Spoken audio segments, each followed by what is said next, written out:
भोलेनाथ की कृपा से आरंभ करते हैं आज की पवित्र कथा। बोलिए हर हर महादेव। आज शिव पुराण कथा का 17वां दिन है। कई लोग भगवान से डरते हैं, सोचते हैं कि अगर पूजा नहीं की, व्रत नहीं किया तो कुछ अशुभ हो जाएगा। परंतु शिव जी भय नहीं, बल्कि भक्ति के प्रतीक हैं। वह आसुरी भावों को शांत करने वाले हैं। वह तो ऐसे भोले हैं जो सच्चे हृदय को बिना पुकारे भी स्वीकार कर लेते हैं। आज की कथा हमें यही समझाएगी कि पूजा किसी डर से नहीं, बल्कि प्रेम और आभार से होनी चाहिए, क्योंकि शिव जी प्रेम में रचे देवता हैं, दया, क्षमा और करुणा के सागर। तो आइए आज की कथा से पहले हम सभी मिलकर प्रार्थना करें। हे भय हरण शिव जी, हमारे मन से डर को दूर करें। हमें ऐसा विश्वास दें कि हम आपकी भक्ति बिना किसी दिखावे और भय के कर सकें। आपके प्रति हमारा प्रेम ही हमारी पूजा बन जाए। हर हर महादेव। अब सुनिए आज की कथा। श्री ब्रह्मा जी कहते हैं, नारद ब्राह्मणी ने देवी पार्वती को पतिव्रत धर्म की शिक्षा देने के पश्चात मैना को बुलाकर कहा, महारानी जी अब अपनी पुत्री की यात्रा कराइए, इसे विदा कीजिए। तब बहुत अच्छा ऐसा कहकर वे प्रेम के वशीभूत हो गई। फिर धैर्य धारण करके उन्होंने काली को बुलाया और उसके वियोग के भय से व्याकुल होकर वे बेटी को बारंबार गले से लगाकर अत्यंत उच्च स्वर से रोने लगी। फिर पार्वती भी करुणाजनक बात कहती हुई जोर जोर से रो पड़ी। मैना और शिवा दोनों ही विरह शोक से पीड़ित होकर मूर्छित हो गई। पार्वती के रोने से देव पत्नियां भी अपनी सुधबुद्ध खो बैठी। सारी स्त्रियां वहां रोने लगी। वे सब की सब अचेत सी हो गई थी। उस यात्रा के समय परम प्रभु साक्षात योगेश्वर शिव भी रो पड़े। फिर दूसरा कौन भला चुप रह सकता था। इस समय अपने समस्त पुत्रों, मंत्रियों और उत्तम ब्राह्मणों के साथ हिमाचल शीघ्र वहां आ पहुंचे और मोहवश अपनी बच्ची को अपने गले से लगाकर रोने लगे। बेटी, तुम मुझे छोड़कर कहाँ चली जा रही हो? ऐसा कहकर सारे जगत को सूना मानते हुए वे बारंबार विलाप करने लगे। तब ज्ञानियों में श्रेष्ठ पुरोहित ने अन्य ब्राह्मणों के सहयोग से कृपा पूर्वक अध्यात्म विद्या का उपदेश देते हुए सबको सुखद रीति से समझाया। पार्वती ने भक्ति भाव से माता पिता तथा गुरु को प्रणाम किया। वे महामाया होकर भी लोकाचार वश बार बार रो उठती थी।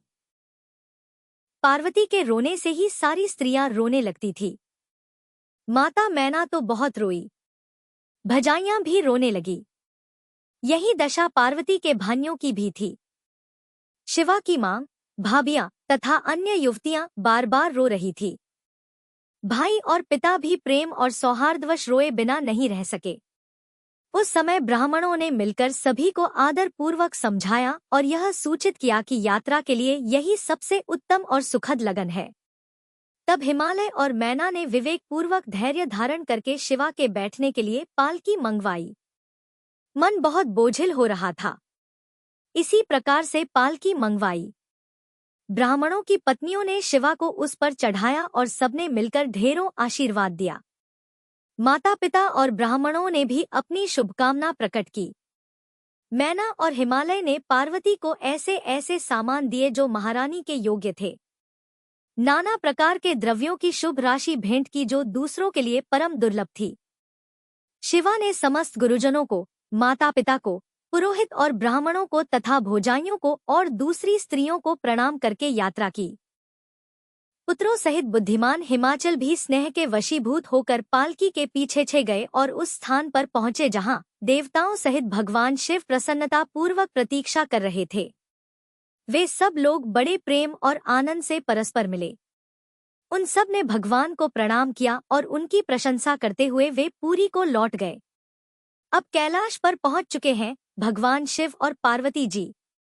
वहां पर पहुंचकर भगवान शिव ने देवी पार्वती से कहा, देवेश्वरी, तुम सदा से ही मेरी प्राणप्रिया हो। तुम्हें लीला पूर्वक इस बात की याद दिला रहा हूं। तुम्हें पूर्व जन्म की बातों का स्मरण है। अतः मेरे और अपने नित्य संबंध का यदि तुम्हें स्मरण हो तो बताओ। अपने प्राणनाथ महेश्वर की यह बात सुनकर शंकर की नित्य प्रिया पार्वती मुस्कुराती हुई बोली, हे प्राणेश्वर, मुझे सब बातों का स्मरण है, किंतु इस समय आप मौन रहिए और इस अवसर के अनुरूप जो भी कार्य हो उसी को शीघ्र पूर्ण कीजिए। श्री ब्रह्मा जी कहते हैं, नारद प्रिया पार्वती के सैकड़ों सुधा धाराओं के समान मधुर वचन को सुनकर लोकाचार परायण भगवान विश्वनाथ बड़े प्रसन्न हुए। उन्होंने बहुत सी सामग्रियां एकत्र करके नारायण आदि देवताओं की भांति भांति मनोहर भोज वस्तुएं खिलाई। इस तरह अपने विवाह में पधारे हुए दूसरे लोगों को भी भगवान शंकर ने प्रेम पूर्वक सुमधुर रस से युक्त नाना प्रकार का अन्न भोजन कराया। भोजन कराने के बाद उन सभी देवताओं ने नाना रत्नों से विभूषित होकर अपनी स्त्रियों और सेवक गणों के साथ आकर प्रभु चंद्रशेखर को प्रणाम किया। फिर प्रिय वचनों द्वारा प्रसन्नता पूर्वक उनकी स्तुति और परिक्रमा करके शिव विवाह की प्रशंसा करते हुए वे सब लोग अपने अपने धाम को चले गए। मुन साक्षात भगवान शिव ने लोकाचार वश भगवान विष्णु को और मुझको भी प्रणाम किया। ठीक उसी तरह जैसे वामन रूपधारी श्री हरि ने महर्षि कश्यप को नमस्कार किया था, तब मैंने और श्री विष्णु ने शिव को हृदय से लगाकर उनको आशीर्वाद दिया। तदंतर श्री हरि ने उन्हें परब्रह्म परमात्मा मानकर उनकी स्तुति की। इसके बाद मेरे सहित भगवान विष्णु शिव से विदा लेकर शिवा और शिव को प्रसन्नता पूर्वक हाथ जोड़कर उनके विवाह की प्रशंसा करते हुए अपने उत्तम धाम को चले गए। भगवान शिव भी पार्वती के साथ सानंद विहार करते हुए अपने निवास भूत कैलाश पर्वत पर रहने लगे। समस्त शिव गणों को इस विवाह से बड़ा सुख मिला। वे अत्यंत भक्ति पूर्वक शिव और शिवा की आराधना करने लगे। नारद, इस प्रकार मैंने परम मंगलमय शिव विवाह का वर्णन किया। यह शोकनाशक, आनंददायक तथा धन और आयु की वृद्धि करने वाला है। जो पुरुष भगवान शिव और शिवा में मन लगाकर पवित्र होकर प्रतिदिन इस प्रसंग को सुनता अथवा नियम पूर्वक दूसरों को सुनाता है, वह शिवलोक को प्राप्त कर लेता है। यह अद्भुत आख्यान कहा गया जो मंगल का आवास स्थान है। यह संपूर्ण विघ्नों को शांत करके समस्त रोगों का नाश करने वाला है। इसके द्वारा स्वर्ग, यश, आयु तथा पुत्र और पौत्रों की प्राप्ति होती है। यह संपूर्ण कामनाओं को पूर्ण करता इस लोक में भोग देता और परलोक में मोक्ष प्रदान करता है। इस शुभ प्रसंग को सुनने से अपमृत्यु का शमन होता है और परम शांति की प्राप्ति होती है। यह समस्त दुस्वप्नों का नाशक तथा बुद्धि और विवेक आदि का साधक है। अपने शुभ की इच्छा रखने वाले लोगों को शिव संबंधी सभी उत्सवों में प्रसन्नता के साथ प्रयत्न पूर्वक इसका पाठ करना चाहिए। यह भगवान शिव को संतोष प्रदान करने वाला है। विशेषतः देवता आदि की प्रतिष्ठा के समय तथा शिव संबंधी सभी कार्यों के प्रसंग में प्रसन्नता पूर्वक इसका पाठ करना चाहिए, अथवा पवित्र होकर शिव पार्वती के इस कल्याणकारी चरित्र का श्रवण करना चाहिए। ऐसा करने से समस्त कार्य सिद्ध हो जाते हैं। यह सत्य है, यह सत्य है और इसमें कोई संशय नहीं। वंदना करने से जिनका मन प्रसन्न हो जाता है, जिन्हें प्रेम अत्यंत प्यारा है, जो प्रेम प्रदान करने वाले पूर्णमय भक्तों की अभिलाषा पूर्ण करने वाले संपूर्ण ऐश्वर्यों के एकमात्र आवास स्थान और कल्याण स्वरूप हैं। सत्य जिनका श्री विग्रह है, जो सत्यमय है, जिनका ऐश्वर्य त्रिकाला बाधित है, जो सत्य प्रिय और सत्य प्रदाता है। ब्रह्मा और विष्णु जिनकी स्तुति करते हैं, स्वेच्छ अनुसार शरीर धारण करने वाले उन भगवान शंकर की मैं वंदना करता हूँ। श्री नारद जी ने पूछा, देवताओं का मंगल करने वाले हे देव, परमात्मा शिव तो सर्वसमर्थ है। आत्माराम होकर भी उन्होंने जिस पुत्र की उत्पत्ति के लिए पार्वती जी के साथ विवाह किया था, उनके वह पुत्र किस प्रकार उत्पन्न हुआ तथा तारकासुर का वध कैसे हुआ? हे ब्राह्मण, मुझ पर कृपा करके यह सारा वृतांत पूर्ण रूप से वर्णन कीजिए। इसके उत्तर में श्री ब्रह्मा जी ने कथा प्रसंग सुनाकर कुमार के गंगा से उत्पन्न होने तथा कृतिका आदि 6 स्त्रियों के द्वारा उनके पाले जाने, उन 6 की संतुष्टि के लिए उनके 6 मुख धारण करने और कृतिकाओं के द्वारा पाले जाने के कारण उनका कार्तिकेय नाम होने की बात कही। तदंतर उनके शंकर गिरिजा की सेवा में लाए जाने की कथा भी सुनाई। फिर ब्रह्मा जी ने कहा, भगवान शंकर ने कुमार को गोद में बिठाकर अत्यंत स्नेह किया। नारद देवताओं ने उन्हें नाना प्रकार के पदार्थ, विद्याएं, शक्ति और अस्त्र शस्त्र आदि प्रदान किए। पार्वती के हृदय में प्रेम समाता नहीं था। उन्होंने हर्ष पूर्वक मुस्कुराकर कुमार को परमोत्तम ऐश्वर्य प्रदान किया, साथ ही चिरंजीवी भी बना दिया। लक्ष्मी ने दिव्य संपत्ति तथा एक विशाल और मनोहर हार अर्पित किया। सावित्री ने प्रसन्न होकर सारी सिद्ध विद्याएं प्रदान की। मुनि श्रेष्ठ, इस प्रकार वहां महोत्सव मनाया गया। सभी के मन प्रसन्न थे। विशेषतः शिव और पार्वती के तो आनंद का पार ही नहीं था। इसी बीच देवताओं ने भगवान शंकर से कहा कि प्रभु, यह तारकासुर कुमार के हाथों ही मारा जाने वाला है, इसीलिए यह उत्तम चरित्र घटित हुआ है। अतः हम लोगों के सुखार्थ उसका काम करने हेतु कुमार को आज्ञा दीजिए। हम लोग आज ही अस्त्र शस्त्र से सुसज्जित होकर तारक को मारने के लिए रण यात्रा करेंगे। श्री ब्रह्मा जी कहते हैं, मुने यह सुनकर भगवान शंकर का हृदय दयार्द हो गया। उन्होंने उनकी प्रार्थना स्वीकार करके उसी समय तारक का वध करने के लिए अपने पुत्र कुमार को देवताओं को सौंप दिया। फिर तो शिव जी की आज्ञा मिल जाने पर ब्रह्मा, विष्णु आदि सभी देवता एकत्र होकर गोह को आगे करके तुरंत ही उस पर्वत से चल दिए। उस समय श्री हरि आदि देवताओं के मन में पूर्ण विश्वास था कि वे अवश्य ही तारक का वध कर डालेंगे। वे भगवान शंकर के तेज से भावित होकर कुमार के सेनापतित्व में तारक का संहार करने के लिए आए।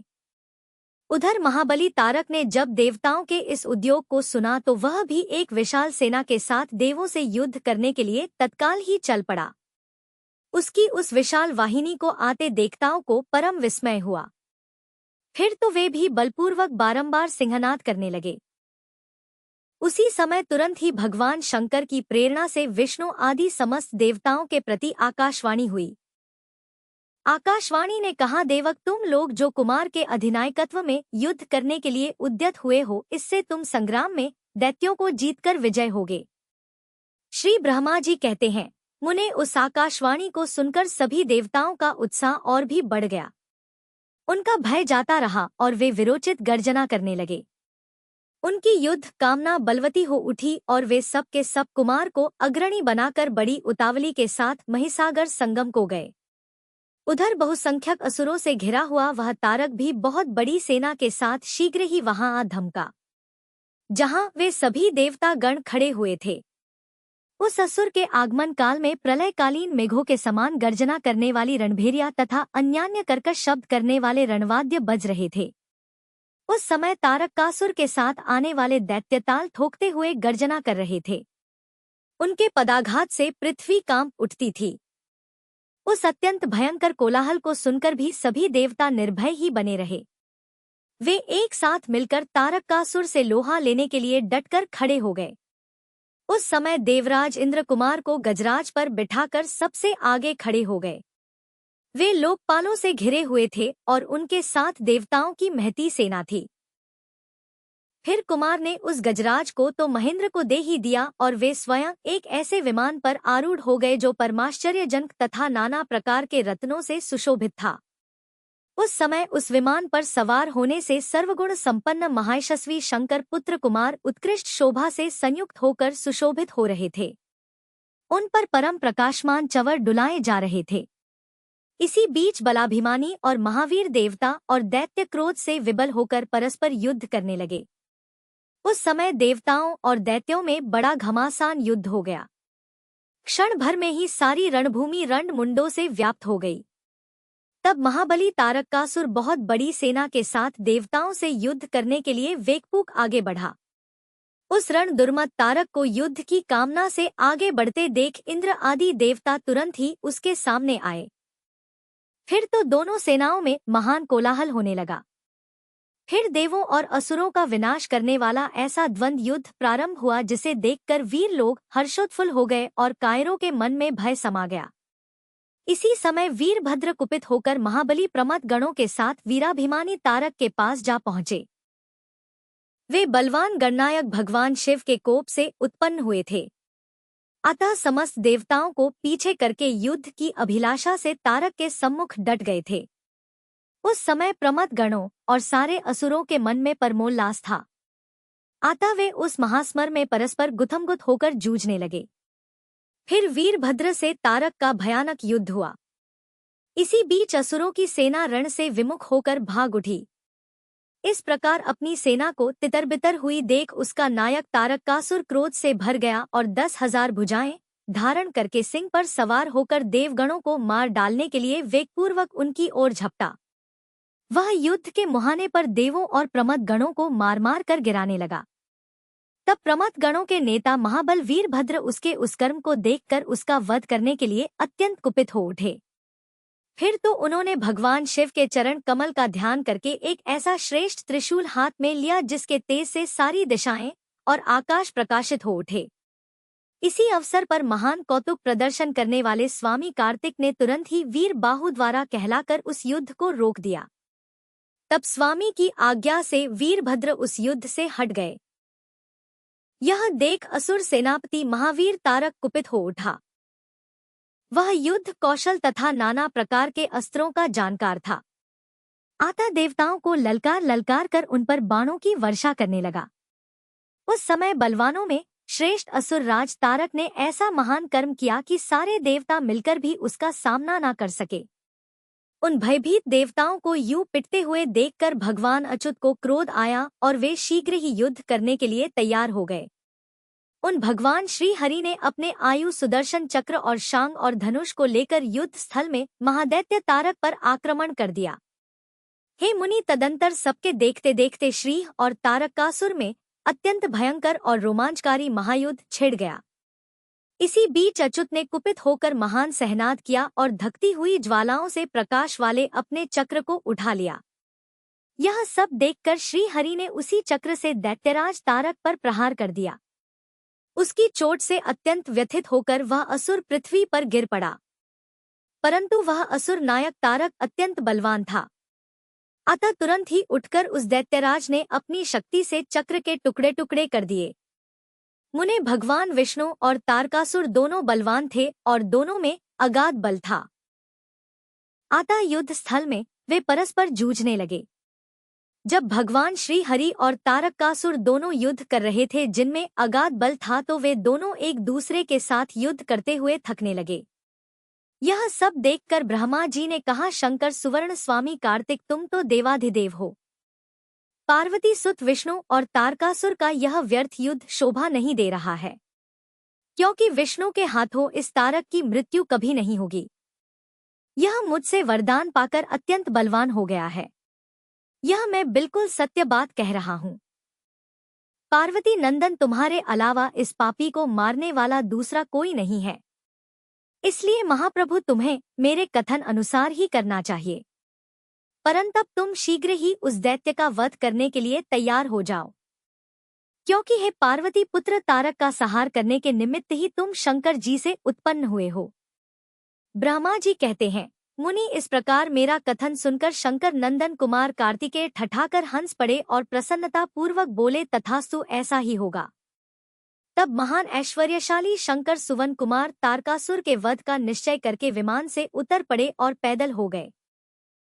जिस समय महाबली शिवपुत्र कुमार अपनी अत्यंत चमकीली शक्ति को, जो लपटों से दमकती हुई एक बड़ी उल्का सी जान पड़ती थी, हाथ में लेकर पैदल ही दौड़ रहे थे, उस समय उनकी अद्भुत शोभा हो रही थी। उनके मन में तनिक भी व्याकुलता नहीं थी। वे परम प्रचंड और अपरमेय बलशाली थे। उन क्षणमुख को अपनी ओर आते देखकर सुरश्रेष्ठों से वह तारक कुमार बोला, क्या शत्रुओं का संहार करने वाला कुमार यही है? मैं अकेला वीर इसके साथ युद्ध करूंगा और मैं ही समस्त वीरों, प्रमथ गणों, लोकपालों और श्रीहरि जिनके नायक है, उन देवों को भी मार डालूंगा। फिर देवताओं को दुर्वचन कहकर वह असुर तारक भीषण युद्ध करने लगा। उस समय बड़ा विकट संग्राम हुआ। तब शत्रु वीरों का संहार करने वाले कुमार ने शिवजी के चरण कमलों का स्मरण करके तारक के वध का विचार किया। फिर तो महातेजस्वी और महाबली कुमार रोषवेश में आकर गर्जना करने लगे और बहुत बड़ी सेना के साथ युद्ध के लिए डटकर खड़े हो गए। उस समय समस्त देवताओं ने जय जयकार का शब्द किया और देवर्षियों ने इष्टवाणी द्वारा उनकी स्तुति की। तब तारक और कुमार का संग्राम आरंभ हुआ, जो अत्यंत दुस्महान, भयंकर और संपूर्ण प्राणियों को भयभीत करने वाला था। कुमार और तारक दोनों ही शक्ति युद्ध में परम प्रवीण थे, इसलिए अत्यंत रोषावेश में वे परस्पर एक दूसरे पर प्रहार करने लगे। परम पराक्रमी वे दोनों नाना प्रकार के पैतरे बदलते हुए गर्जना कर रहे थे और अनेक प्रकार से दांव पेच से एक दूसरे पर आघात कर रहे थे। उस समय देवता, गंधर्व और किन्नर सभी मौन खड़े होकर यह दृश्य देखते रहे। उन्हें परम विस्मय हुआ। यहाँ तक कि वायु का चलना बंद हो गया। सूर्य की प्रभा फीकी पड़ गई और पर्वत और वन कानों सहित सारी पृथ्वी कांप उठी। इसी अवसर पर हिमालय आदि पर्वत स्नेहाभिभूत होकर कुमार की रक्षा करने के लिए वहां आए। तब उन सभी पर्वतों को भयभीत देखकर शंकर और गिरजा के पुत्र कुमार उन्हें सांत्वना देकर बोले, महाभाग पर्वतों, तुम लोग खेद मत करो। तुम्हें किसी प्रकार की चिंता करनी ही नहीं चाहिए।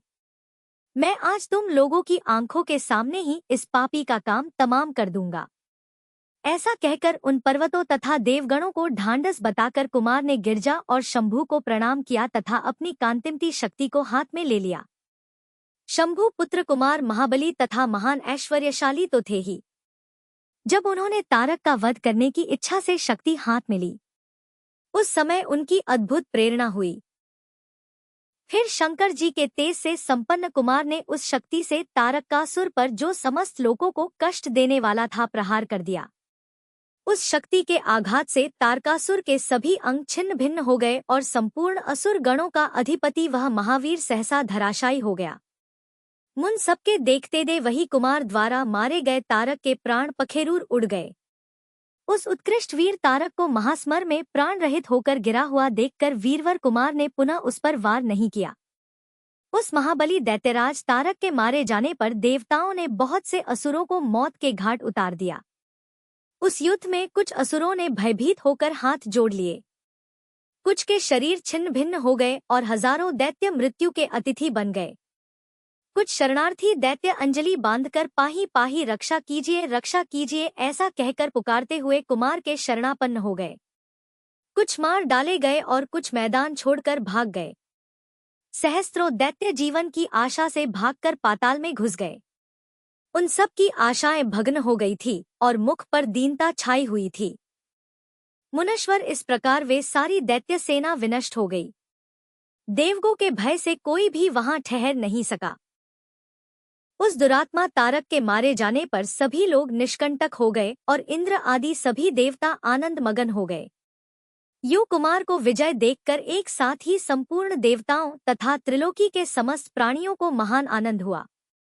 उस समय भगवान शंकर भी कार्तिकेय की विजय का समाचार पाकर प्रसन्नता से भर गए और पार्वती जी के साथ गणों से घिरे हुए वहां पधारे। तब जिनके हृदय में स्नेह समाता नहीं था, वे पार्वती जी परम प्रेम पूर्वक सूर्य के समान तेजस्वी अपने पुत्र कुमार को अपनी गोद में लेकर लाड प्यार करने लगी। उसी अवसर पर अपने पुत्रों से गिरे हुए हिमालय ने बंधु बांधवों तथा अनुयायियों के साथ आकर शंभु, पार्वती और गुह का स्तवन किया। फिर संपूर्ण देवता, मुनिगण, सिद्ध और चारणों ने शिव नंदन कुमार शंभु और परम प्रसन्न हुए पार्वती जी की स्तुति की। उस समय उपदेवों ने बहुत बड़ी पुष्प वर्षा की। सभी प्रकार के बाजे बजने लगे। विशेष रूप से जय जयकार और नमस्कार के शब्द बारंबार उच्च स्वर से गूंजने लगे। उस समय वहां एक महान विजयोत्सव मनाया गया, जिसमें कीर्तन की विशेषता थी और वह स्थान गाने बजाने के शब्द तथा अधिकाधिक ब्रह्मघोष से व्याप्त हो रहा था। मुने समस्त देवगणों ने प्रसन्नता पूर्वक गा बजाकर तथा हाथ जोड़कर भगवान जगन्नाथ की स्तुति की। फिर सबसे प्रशंसित तथा अपने गणों से घिरे वे भगवान रुद्र जगत जननी भवानी के साथ अपने निवास स्थान कैलाश पर्वत की ओर चले गए। इधर तारक को मरा हुआ देखकर सभी देवताओं तथा अन्य समस्त प्राणियों के चेहरे पर हंसी खिलने लगी। वे भक्ति पूर्वक शंकर सुवन कुमार की स्तुति करने लगे। वे सब मिलकर इस प्रकार स्तुति कर रहे थे, हे देव, तुम दानव श्रेष्ठ तारक का हनन करने वाले हो, तुम्हें नमस्कार है। शंकर नंदन, तुम बाणासुर के प्राणों का अपहरण करने वाले तथा प्रलंबासुर के विनाशक हो। तुम्हारा स्वरूप परम पवित्र है। हम सब आपका अभिनंदन करते हैं। ब्रह्मा जी कहते हैं, मुनि, जब विष्णु आदि देवताओं ने इस प्रकार कुमार का स्तवन किया, तब उन प्रभु ने सभी देवों को क्रमशः नयान्या वर प्रदान किया। फिर पर्वतों को स्तुति करते हुए देखकर वे शंकर तनय परम प्रसन्न हुए और उन्हें वर देते हुए बोले, भूधरो, तुम सभी पर्वत तपस्वियों द्वारा पूजनीय तथा कर्मठ और ज्ञानियों के लिए सेवनी होगे। यह जो मेरे पितामह पर्वत श्रेष्ठ हिमवान है, यह महाभाग आज से तपस्वियों के लिए फलदाता होंगे। तब देवता बोले, कुमार, यू असुर राज तारक को मारकर तथा देवों को वर प्रदान करके तुमने हम सबको तथा चराचर जगत को सुखी कर दिया है। अब तुम्हें परम प्रसन्नता पूर्वक अपने माता पिता पार्वती और शंकर का दर्शन करने के लिए शिव के निवास भूत कैलाश पर चलना चाहिए। ब्रह्मा जी कहते हैं, मुने फिर सब देवताओं के साथ विमान पर चढ़कर कुमार स्कंद शिव जी के समीप कैलाश पर पहुंच गए। उस समय शिव शिवा ने बड़ा आनंद मनाया। देवताओं ने शिव जी की स्तुति की। शिव जी ने उन्हें वरदान तथा अभयदान करके विदा किया। मुने उस अवसर पर देवताओं को परम आनंद प्राप्त हुआ। वे शिव पार्वती तथा शंकर नंदन कुमार के रमणीय यश का बखान करते हुए अपने अपने लोक को चले गए। इधर परमेश्वर शिव भी शिवा कुमार तथा गणों के साथ आनंद पूर्वक उस पर्वत पर निवास करने लगे। मुने इस प्रकार जो शिव भक्त से ओतप्रोत सुखदायक और दिव्य है, कुमार का वह सारा चरित्र मैंने तुमसे वर्णन कर दिया है। अब और क्या सुनना चाहते हो? श्री सूत जी कहते हैं, तारकासुर और कुमार के उत्तम और अद्भुत वृतांत को सुनकर नारद जी को बड़ी प्रसन्नता हुई। उन्होंने पुनः प्रेम पूर्वक श्री ब्रह्मा जी से पूछा, नारायण नारायण, हे देवाधिदेव, आप तो शिव संबंधी ज्ञान के अथाह सागर हैं। हे प्रजाना, मैंने स्वामी कार्तिक के सद्वृतांत को, जो अमृत से भी उत्तम है, सुन लिया। अब गणेश जी का उत्तम चरित्र भी सुनना चाहता हूँ। आप कृपया उनका जन्म वृतांत तथा दिव्य चरित्र, जो संपूर्ण मंगलों के लिए भी मंगल स्वरूप है, वर्णन कीजिए। सूत जी कहते हैं, महामुनि नारद का ऐसा वचन सुनकर ब्रह्मा जी का मन हर्ष से गदगद हो गया। वे शिव जी का स्मरण करके बोले, नारद, पहले जो मैंने विधिपूर्वक गणेश जी की उत्पत्ति का वर्णन किया था कि शनि की दृष्टि पड़ने से गणेश जी का मस्तक कट गया था, तब उस पर हाथी का मुख लगा दिया गया था, वह कल्पांतर की कथा है। अब श्वेत कल्प में घटित हुई गणेश जी के जन्म की कथा का वर्णन करता हूँ, जिसमें कृपालु शंकर ने ही उनका मस्तक काट लिया था। ध्यानपूर्वक सुनो मुन, इस विषय में तुम्हें तनिक भी संदेह नहीं करना चाहिए, क्योंकि भगवान शंभु कल्याणकारी, सृष्टिकर्ता और सबके स्वामी हैं। वे ही सगुण और निर्गुण भी हैं। उन्हीं की लीला से सारे विश्व की सृष्टि, रक्षा और विनाश होता है। नारद, अब प्रस्तुत विषय को आदरपूर्वक श्रवण करो। एक समय पार्वती जी की जया विजय नाम वाली सखियां उनके पास आकर विचार करने लगी। सखी सभी गण रुद्र के ही हैं। नंदी भृंगी आदि जो हमारे हैं, वे भी शिव की ही आज्ञा पालन में तत्पर रहते हैं। जो असंख्य प्रमद गण हैं, उनमें भी हमारा कोई नहीं है। वे सभी शिवाज्ञा परायण होकर द्वार पर खड़े रहते हैं। सखी, अगर वे सभी हमारे भी हैं, तब भी उनसे हमारा मन नहीं मिलता। आता है पाप रहते आपको भी हमारे लिए गण की रचना करनी चाहिए। श्री ब्रह्मा जी कहते हैं, मुने, जब सखियों ने पार्वती जी से ऐसा सुंदर वचन कहा, तब उन्होंने उसे हितकारक माना और वैसा करने का विचार भी किया। फिर किसी समय जब पार्वती जी स्नान कर रही थी, तब सदाशिव नंदी को डरा धमका कर घर के भीतर चले आए। शंकर जी को आते देखकर स्नान करती हुई जगत जननी पार्वती उठकर खड़ी हो गई। उस समय उनको बड़ी लज्जा आई। वे आश्चर्यचकित हो गई। उस अवसर पर उन्होंने सखियों के वचन को हितकारक तथा सुखप्रद माना। उस समय ऐसी घटना घटित होने पर परमाया परमेश्वरी शिव पत्नी पार्वती ने मन में ऐसा विचार किया कि मेरा कोई एक ऐसा सेवक होना चाहिए जो परम शुभ कार्य कुशल और मेरी ही आज्ञा में तत्पर रहने वाला हो, उसे तनिक भी विचलित होने वाला ना हो। ऐसा मन में विचार कर पार्वती देवी ने अपने शरीर की मैल से एक ऐसे चेतन पुरुष का निर्माण किया जो संपूर्ण शुभ लक्षणों से युक्त था। उसके सभी अंग सुंदर और दोष रहित थे। उसका वह शरीर विशाल, परम शोभायमान और महान बल पराक्रम से संपन्न था। देवी ने उसे अनेक प्रकार के वस्त्र, नाना प्रकार के आभूषण और बहुत सा उत्तम आशीर्वाद देकर कहा कि तुम मेरे पुत्र हो, मेरे अपने ही हो। तुम्हारे समान प्यारा मेरे यहाँ कोई दूसरा नहीं है। पार्वती जी के ऐसा कहने पर वह पुरुष उन्हें नमस्कार करके बोला, माँ, आज आपको ऐसा कौन सा कार्यान पड़ा है? मैं आपके कहे अनुसार उसे जरूर पूर्ण करूंगा। गणेश जी के इस प्रकार पूछने पर पार्वती जी अपने पुत्र को उत्तर देते हुए बोली कि तात तुम मेरे पुत्र हो। मेरे अपने हो इसलिए तुम मेरी बात सुनो। आज से तुम मेरे द्वारपाल हो जाओ। सतपुत्र मेरी आज्ञा के बिना कोई भी हठ पूर्वक मेरे महल के भीतर प्रवेश न करने पाए, चाहे वह कहीं से भी आए, कोई भी हो। बेटा, यह मैंने तुमसे बिल्कुल सत्य बात कही है। ब्रह्मा जी कहते हैं, मुने ऐसा कहकर पार्वती जी ने गणेश के हाथ में एक सुदृढ़ छड़ी दे दी। उस समय उनके सुंदर रूप को निहार कर पार्वती जी हर्षमग्न हो गई। उन्होंने परम प्रेम पूर्वक अपने पुत्र का मुख चूमा और कृपारवश होकर छाती से लगा लिया। फिर दंडधारी गणराज को अपने द्वार पर स्थापित कर दिया। बेटा नारद फिर पार्वती नंदन महावीर गणेश पार्वती की हितकामना से हाथ में छड़ी लेकर गृह द्वार पर पहरा देने लगे। उधर शिवा अपने पुत्र गणेश को अपने दरवाजे पर नियुक्त करके अपनी सखियों के साथ स्नान करने लगी। मुनिश्रेष्ठ, इसी समय भगवान शिव, जो परम कौतुकी तथा नाना प्रकार की लीलाएं रचने में निपुण हैं, फिर द्वार पर आ पहुंचे। गणेश जी उन पार्वती पति को तो पहचानते नहीं थे, अतः तुरंत बोल उठे, देव माता की आज्ञा के बिना तुम अभी भीतर मत जाओ। माता स्नान करने के लिए गई है, तुम कहाँ जाना चाहते हो? इस समय यहाँ से हट जाओ। ऐसा कहकर गणेश ने उन्हें रोकने के लिए छड़ी हाथ में ले ली। उन्हें ऐसा करते देखकर शिवजी बोल उठे, मूर्ख, तू किसे रोक रहा है? दुर्बुद्धि, क्या तू मुझे नहीं जानता? मैं शिव के अतिरिक्त और कोई नहीं हूँ। हे देवी, हम सब आपके चरणों में मस्तक झुकाते हैं। ब्रह्मा जी कहते हैं, नारद, इस प्रकार तुम सभी ऋषियों द्वारा स्तुति किए जाने पर भी परादेवी पार्वती ने उनकी ओर क्रोध भरी दृष्टि से ही देखा, किंतु कहा कुछ नहीं।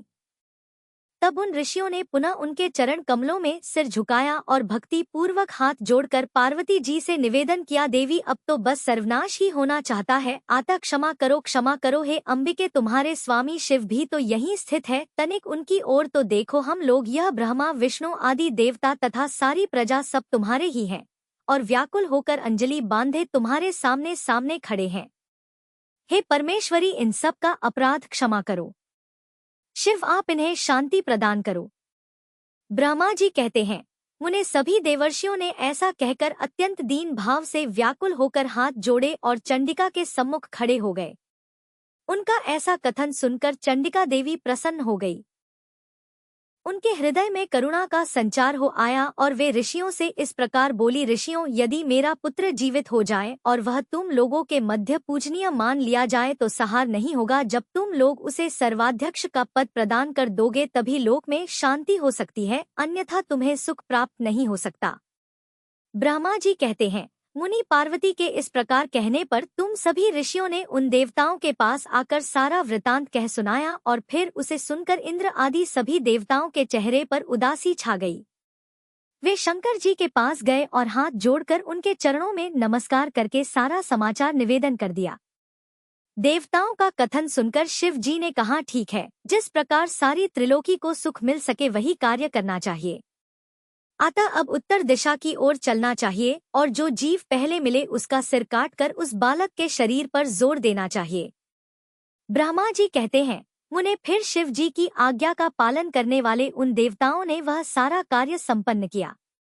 उन्होंने उस शिशु शरीर को धो पोंछ कर विधिवत उसकी पूजा की। फिर वे उत्तर दिशा की ओर गए। वहां उन्हें पहले पहल एक दांत वाला हाथी मिला। उन्होंने उसका ही सिर लाकर उस शरीर पर जोड़ दिया। हाथी के उस सिर को संयुक्त कर लेने के बाद सभी देवताओं ने भगवान शिव आदि को प्रणाम करके कहा, हम लोगों ने तो अपना कार्य कर दिया है, अब जो शेष करना है उसे आप लोग पूर्ण कीजिए। ब्रह्मा जी कहते हैं, तब शिवाज्ञा पालन संबंधिनी देवताओं की बात सुनकर सभी देवों और पार्षदों को महान आनंद हुआ। फिर ब्रह्मा विष्णु आदि सभी देवता अपने स्वामी निर्गुण स्वरूप भगवान शंकर को प्रणाम करके बोले, हे स्वामिन, आप महात्मा के जिस तेज से हम सभी उत्पन्न हुए हैं, आपका वही तेज वेद मंत्र के अभियोग से इस बालक में प्रवेश करें। इस प्रकार सभी देवताओं ने वेद मंत्रों द्वारा जल को अभिमंत्रित किया और फिर शिव जी का स्मरण करके उस उत्तम जल को बालक के शरीर पर छिड़क दिया।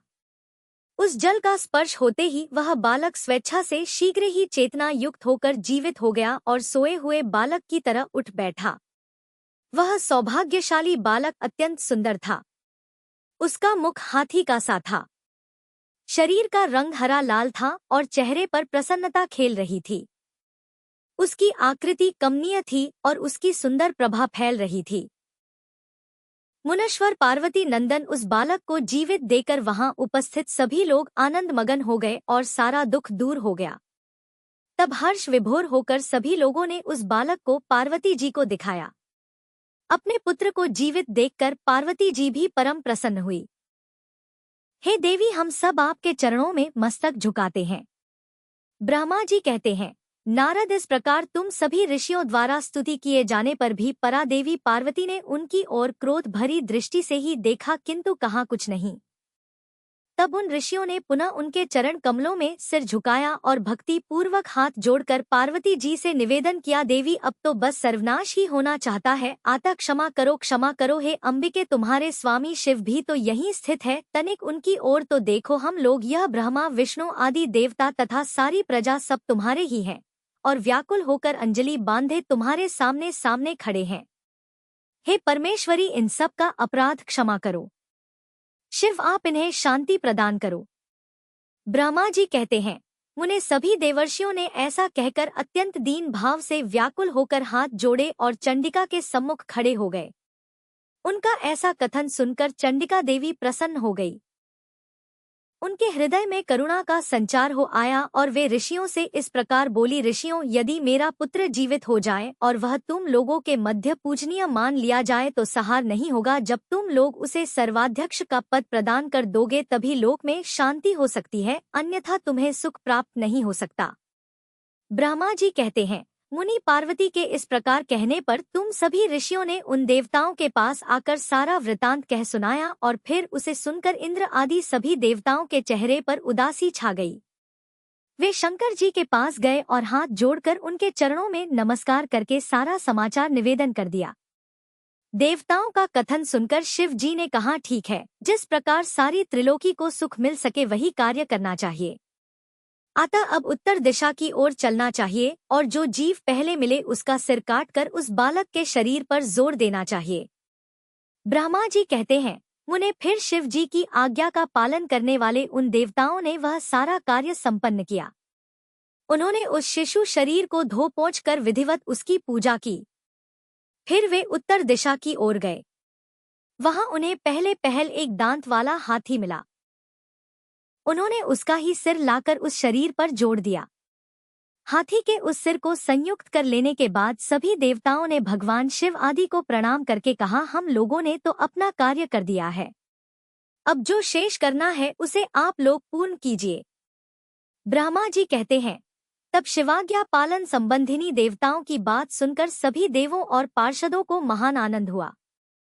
फिर ब्रह्मा विष्णु आदि सभी देवता अपने स्वामी निर्गुण स्वरूप भगवान शंकर को प्रणाम करके बोले, हे स्वामिन, आप महात्मा के जिस तेज से हम सभी उत्पन्न हुए हैं, आपका वही तेज वेद मंत्र के अभियोग से इस बालक में प्रवेश करें।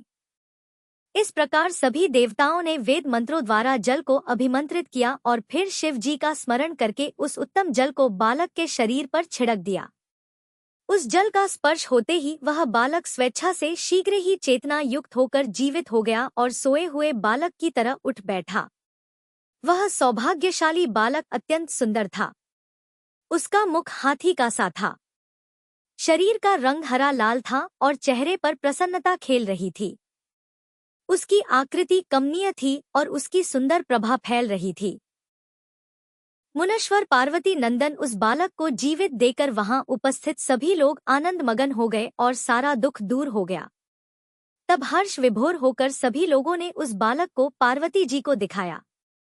अपने पुत्र को जीवित देखकर पार्वती जी भी परम प्रसन्न हुई। जय भोलेनाथ। आज के अध्याय में बस इतना ही। अगले भाग में फिर मिलेंगे। तब तक शिव भक्ति में जुड़े रहिए। हर हर महादेव।